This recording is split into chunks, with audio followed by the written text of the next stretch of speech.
नमस्कार दोस्तों, मैं चारू चौधरी आप सभी का स्वागत करती हूं हमारे चैनल चारू चौधरी में। आज इस वीडियो में हम पढ़ने जा रहे हैं इंपॉर्टेंट एडवर्ब्स। इससे पहले एक वीडियो मैंने अपलोड किए दोस्तों मेरे चैनल पे, आप देख सकते हैं इंग्लिश ग्रामर के, जिसमें मैंने आपको बताया है एडवर्ब क्या होता है और एडवर्ब के प्रकार, जो तीनों प्रकार हैं उनके बारे में मैंने आपको बताया है। तो यहाँ पे हम पढ़ेंगे जो इंपॉर्टेंट एडवर्ब्स हैं जो कि एग्जाम में पूछे ही जाते हैं, मतलब इनसे रिलेटेड जो क्वेश्चंस हैं वो अधिकांशतः आते हैं। तो उनके लिए मैंने सोचा है कि एक स्पेशल बनाई जाए वीडियो, जिसमें मैं आपको बताऊं कि इन जो एडवर्ब्स है उनका यूज कैसे किया जाता है। पहले मैं आपको बता देती हूँ दोस्तों एडवर्ब होता क्या है। एडवर्ब जो है वो जिसे कहा जाता है जो क्रिया की विशेष, जो शब्द क्रिया की विशेषता बताते हैं उन्हें कहा जाता है एडवर्ब। ठीक है, यहाँ पे मैं आपको बताती हूँ इम्पॉर्टेंट एडवर्ब्स कौन कौन सी हैं। तो यहाँ पे मैंने एक एक एडवर्ब लूंगी जो कि इंपॉर्टेंट है और उसको एक्सप्लेन करने वाली हूँ। जिस भी व्यक्ति ने अभी तक मेरा चैनल सब्सक्राइब नहीं किया है वो सब्सक्राइब कर लें, क्योंकि हो सकता है कई सारी वीडियोस जो हैं वो आपके लिए इंपॉर्टेंट हो और वो आप मिस कर दें। तो सब्सक्राइब करने से क्या होगा, जो वीडियोज़ हैं वो नोटिफिकेशन के रूप में आपके पास मेल में आ जाएंगी। अब देखिए, जानते हैं हम पहला एडवर्ब में ले लेती हूँ जो कि है टू। जब हम किसी के लिए बहुत ज़्यादा कहते हैं ना, शी इज टू इगली, बहुत ही ज़्यादा के लिए जब प्रयोग करते हैं तब हम करते हैं शी इज टू अगली। वो बहुत ज़्यादा, मतलब अगली बहुत ज़्यादा है, या फिर ही इज टू पुअर, बहुत ज़्यादा गरीब है। तो वहाँ पे जो एडवर्ब प्रयोग में ली जाती है वो होती है टू। ठीक है ना, तो टू बहुत ही इंपॉर्टेंट है, पूछी जाती है एग्जाम में, इसलिए यहाँ पे मैं इसको एग्जाम्पल बताती हूँ। अगला एग्जाम्पल देखिए, अगला है दूसरा मच। मच क्या, जब कंपैरिजन किया जाता है, जहाँ पे कंपैरिजन होता है वहाँ पे मच का प्रयोग किया जाता है। जैसे Ram is much stronger than Shyam, मतलब राम जो है वो श्याम से ज़्यादा स्ट्रॉन्गर है, ज़्यादा ताकतवर है। तो यहाँ पे क्या होता है, जब हम कंपैरिजन करते हैं दो चीज़ों में वहाँ पर मच का प्रयोग होता है। और वेरी का प्रयोग कहाँ होता है, वेरी का प्रयोग होता है ज़्यादा दिखाने के लिए। जैसे कि वेरी का प्रयोग कहाँ होगा, शी इज वेरी इंटेलिजेंट, जो बहुत ज़्यादा, वो जो है वो बहुत ज़्यादा बुद्धिमान है। तो यहाँ पे क्या हुआ, ज़्यादा दिखाने के लिए हमने वेरी का प्रयोग किया है। तो देखिए, मैंने टू का बता दिया, मच और वेरी का बता दिया। अब अगला है वेरी मच और मच। कहाँ पे वेरी मच लगेगा, कहाँ पे मच लगेगा, ये दोनों एडवर्ब के बारे में मैं आपको बताने जा रही हूँ। कई सारे बच्चे यहाँ पे कंफ्यूज हो जाते हैं, उनको लगता है मच और वेरी मच जो है वो एक ही तरह का है। तो मैं आपको बताती हूँ, तीसरा मैंने लिखा है यहाँ पे वेरी मच या फिर मच।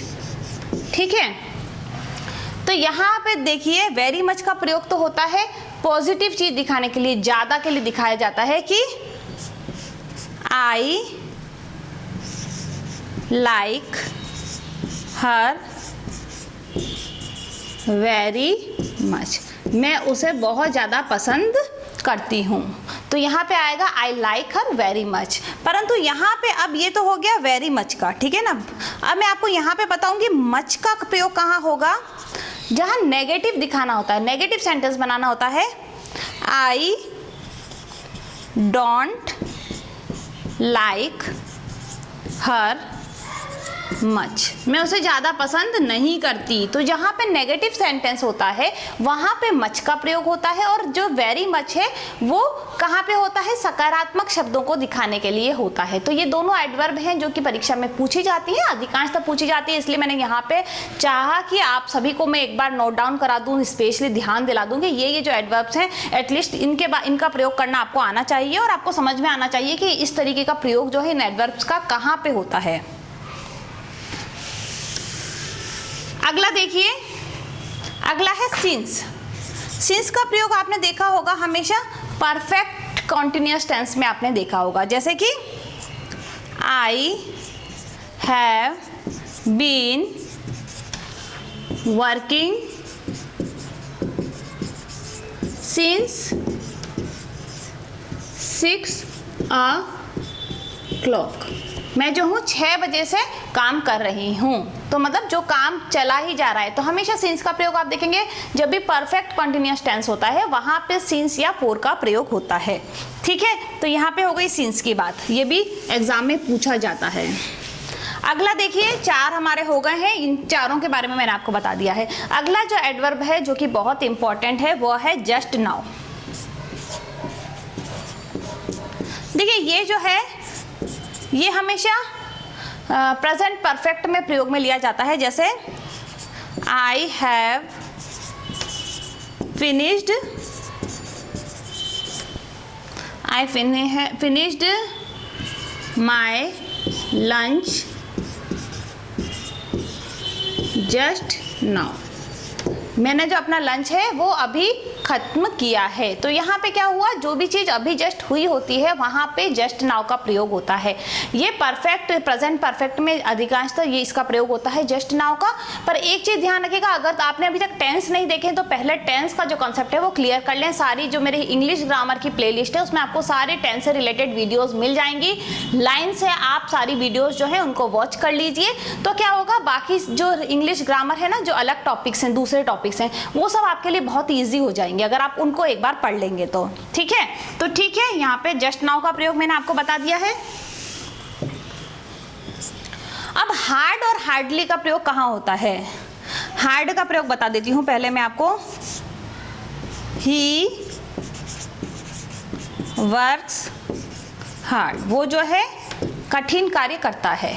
ठीक है, और हार्डली क्या होता है, ही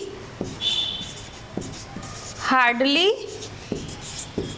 वर्क्स। तो ये देखिए ये पॉजिटिव सेंटेंस बना है और ये नेगेटिव बना है कि वो मुश्किल से ही काम करता है, और यहाँ पे क्या है वो बहुत कठिन मेहनत करता है, और यहाँ पे क्या है वो बड़ी मुश्किल से ही काम करता है। तो यहाँ पे हार्ड का प्रयोग और हार्डली का प्रयोग जो है वो बिल्कुल भिन्न है एक दूसरे से। तो ये चीज़ों का आपको ध्यान रखना है। स्पेशली मैंने यहाँ पे इसीलिए इन शब्दों को लिया है ताकि जो कंसेप्ट है जहाँ पे बच्चे कहीं कहीं गलती कर बैठते हैं वो गलती ना करें। ठीक है, अभी हम मोस्ट का प्रयोग करेंगे। मोस्ट जो एडवर्ब है उसका हम प्रयोग करेंगे। Sita is the most beautiful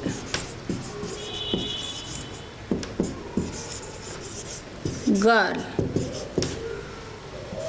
on the earth. तो यहाँ पे क्या है बताया है सबसे ज्यादा, मतलब जब सबसे ज्यादा बताना हो, he is the most intelligent, he is the most wanted. तो यहाँ पे जब हमको बहुत ज्यादा दिखाना होता है वहां पर मोस्ट एडवर्ब का प्रयोग किया जाता है। ठीक है, एडवर्ब क्या, जो क्रिया की विशेषता बताती हैं। तो इन शब्दों के द्वारा क्रिया की विशेषता बताई जाती है। यहाँ पे जरा भी कंफ्यूज नहीं होना है किन शब्दों का प्रयोग कहाँ होगा। ये एक एक एग्जाम्पल अगर आप देख लेंगे तो मैं उम्मीद करती हूँ कि आप बाकी जो एग्जाम्पल हैं वो स्वयं अपने मर्जी से बना सकते हैं। अब नो और नॉट का प्रयोग कहाँ होता है। देखिए नो का प्रयोग तो होता है आई हैव नो, पेन कर देते हैं, चलिए नो मार्कर, मेरे पास मार्कर नहीं है। ठीक है, ये तो हो गया नो का। और नॉट का अगर प्रयोग करना है तो I am not sure about this, मैं इस बारे में श्योर नहीं हूँ।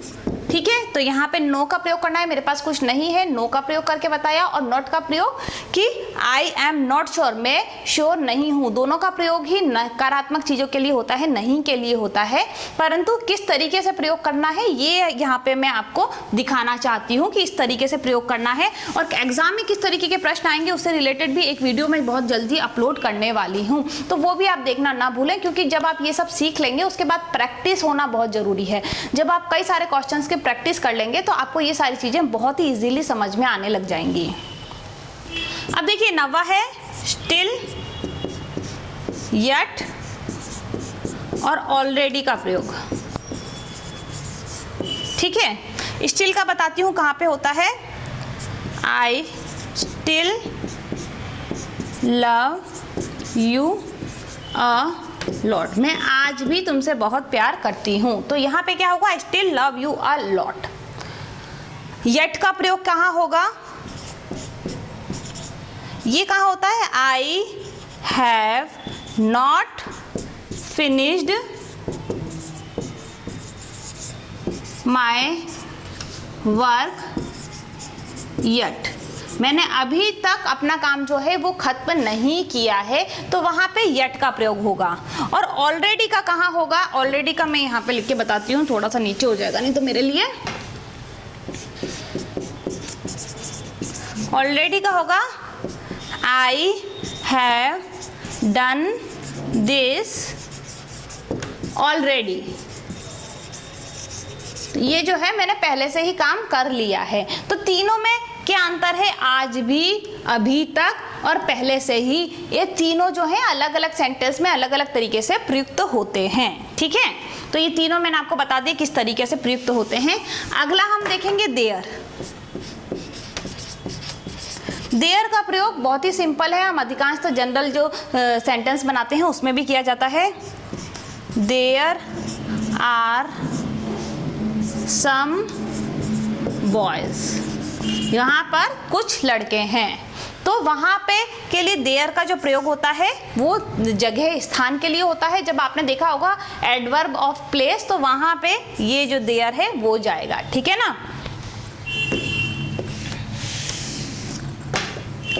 अब जस्ट का प्रयोग करके बताऊंगी आपको, जस्ट का प्रयोग कहाँ होता है, I just came from home, मैं अभी घर से आई हूँ। तो यहाँ पे जस्ट का प्रयोग अभी के लिए जब प्रयोग होता है तो वहाँ पे जस्ट का प्रयोग होता है। और आज का जो अंतिम एडवर्ब है जो कि बहुत ही इंपॉर्टेंट है, सारे ही बहुत इंपॉर्टेंट है, केवल वही एडवर्ब लिए हैं जो कि इंपॉर्टेंट है ना।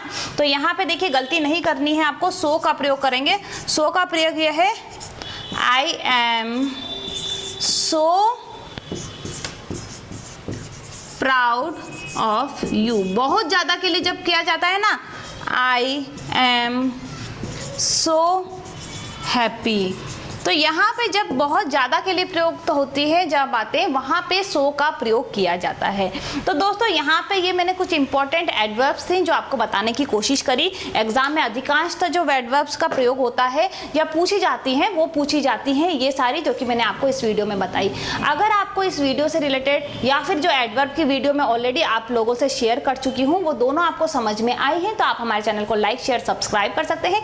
या फिर कोई भी डाउट है आपको इस वीडियो से रिलेटेड कि एडवर्ब का प्रयोग किस तरीके से किया जाता है, या कोई और एडवर्ब्स, क्योंकि यहाँ पे मैंने इंपॉर्टेंट ही बताई हैं, आपको कोई और इंपॉर्टेंट लगती है और आप जानना चाहते हैं उसके बाद, तो मुझे कमेंट बॉक्स में बताइए। आपके लिए मैं या तो वीडियो बनाऊंगी या छोटा सा टॉपिक होगा तो आपको कमेंट बॉक्स में ही समझाने की कोशिश करूंगी। ठीक है, अगर आप हमारे टेलीग्राम ग्रुप से जुड़ना चाहते हैं तो चारू ऑनलाइन स्टडी जो है वो मेरा टेलीग्राम ग्रुप है, आप वहाँ से भी जुड़ सकते हैं। वीडियो को वॉच करने के लिए बहुत बहुत धन्यवाद।